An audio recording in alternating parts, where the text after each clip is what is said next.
Here's the brief news from the world over this week. Election day is just around the corner, and the race for the White House is ever tightening after another dramatic turn. FBI Director James Comey's bombshell announcement that the FBI is looking at newly revealed email evidence that could affect its investigation of the Clinton Foundation has put Democrat Hillary Clinton on the defensive. It also appears to have given some momentum to GOP candidate Donald Trump.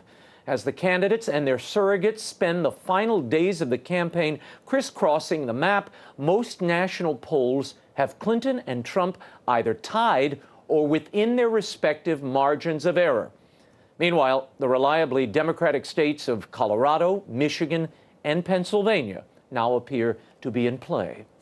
And Fox News' Bret Baier is reporting that an FBI investigation into the Clinton Foundation has been going on for more than a year and has now taken a very high priority within the Bureau. Sources with knowledge of the probe say the FBI has interviewed multiple parties looking into a possible pay-for-play scheme involving then Secretary of State Hillary Clinton and the Clinton Foundation. The FBI's white-collar crime division is handling the investigation. Fox News sources say a great deal of evidence has been collected before the WikiLeaks dumps of alleged emails linked to the Clinton campaign, and that there is, quote, an avalanche of new information coming in every day. And two earthquakes hit central Italy this week. The 6.6 magnitude quake that struck on Sunday was the country's most powerful in 36 years. Two historic churches were destroyed in the town of Norcia, just 6 miles from the quake's epicenter. Among the buildings leveled were the 14th century Basilica of St. Benedict, the birthplace of St. Benedict and his twin sister, St. Scholastica, and the Cathedral of St. Mary Argentea. Damage was reported as far away as Rome's Basilica of St. Paul outside the walls. Thankfully, no deaths have been reported from Sunday's quake or Thursday morning's aftershock. However, 22,000 people have been left homeless. That's on top of the 2,000 already displaced from the August quake. The Benedictine monks of Norcia, who have been featured on the show, released a statement. They are all fine and safe and attending to those in need. They are, however, asking for donations to rebuild the Basilica of St. Benedict. To help, you can go to Nursia.org, Nursia.org. Our prayers are with them and all of those affected by these terrible earthquakes. And the Vatican and the government of Communist China may be near an agreement on the appointment of bishops. According to the Wall Street Journal, negotiations may have given way to a compromise in which the Vatican would recognize 8 bishops already installed by Beijing without the Holy See's approval. In return, the Vatican would appoint future bishops from lists of candidates submitted by Communist Chinese authorities. Acceptance of this deal would be a major concession by Pope Francis and the Holy See, since 3 of the 8 unapproved bishops had been explicitly excommunicated. The tentative agreement does not address or resolve questions regarding the status of underground Catholic bishops, many of whom have been subject to harassment and arrest.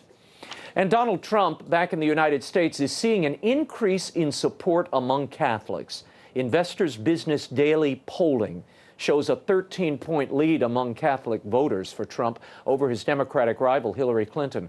The Trump campaign is making a big push to the faith-based community, like this message directed specifically at Catholics. This is a World Over exclusive. Catholics are an important part of the American story. America has been strengthened by hardworking Catholics. From New York to California, the Catholic story is truly unique, and it's a great story. From marching for civil rights to educating millions of children, serving the poor, and helping define the pro-life movement, clergy and lay Catholics across the country have made countless contributions to the American success and the American success story. Washington politicians have been hostile to the church. They have been hostile to Catholics. They have been hostile to the members of Catholicism. My administration will stand side by side with the American Catholics to promote the values we all share as Christians and Americans. God bless you. God bless the United States of America. We will make America great again. And back in Rome, the reforms of Pope Francis continue.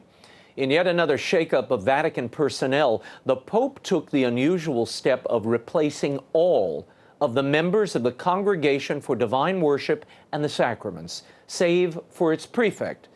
The powerful congregation is charged with governing the Catholic liturgy. Among the 27 new appointees are Secretary of State Cardinal Pietro Parolin and Archbishop Piero Marini, the former papal master of ceremonies under John Paul II, who incidentally suffered a stroke this week. The lone American named to the congregation was New Jersey Bishop Arthur Serratelli, who chairs the U.S. Bishops' Committee on the Liturgy. Pope Francis removed several well-known traditional prelates, including Cardinals Raymond Burke, George Pell, and Mark Willett. Some have speculated that the new appointments are a repudiation of the work of the congregation's prefect, African Cardinal Robert Sarah, who has been a vocal advocate of a more reverent Catholic liturgy. And the saga over the final resting place of Archbishop Fulton Sheen continues. Lawyers for the Sheen family asked a Manhattan judge to order the Archdiocese of New York to allow Sheen's remains to be moved from St. Patrick's Cathedral to Peoria, Illinois, so Sheen's process of sainthood can continue.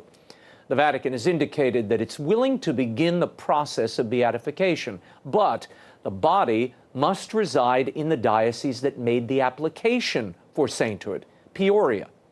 Sheen's remains are currently in the crypt of New York St. Patrick's Cathedral. New York state law forbids the disinterment of a body if the deceased indicated where they wish to be buried, barring some unusual circumstance.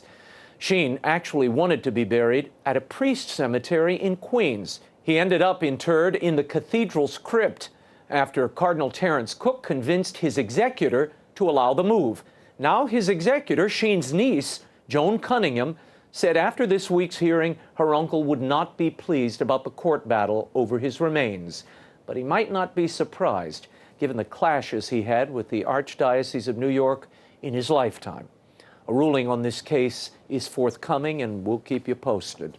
For the first time in at least 500 years, archaeologists opened the tomb of Jesus Christ in the Holy Land. The unveiling was part of a $4 million effort to restore the Edicule, a structure within Jerusalem's Church of the Holy Sepulchre that houses the burial chamber.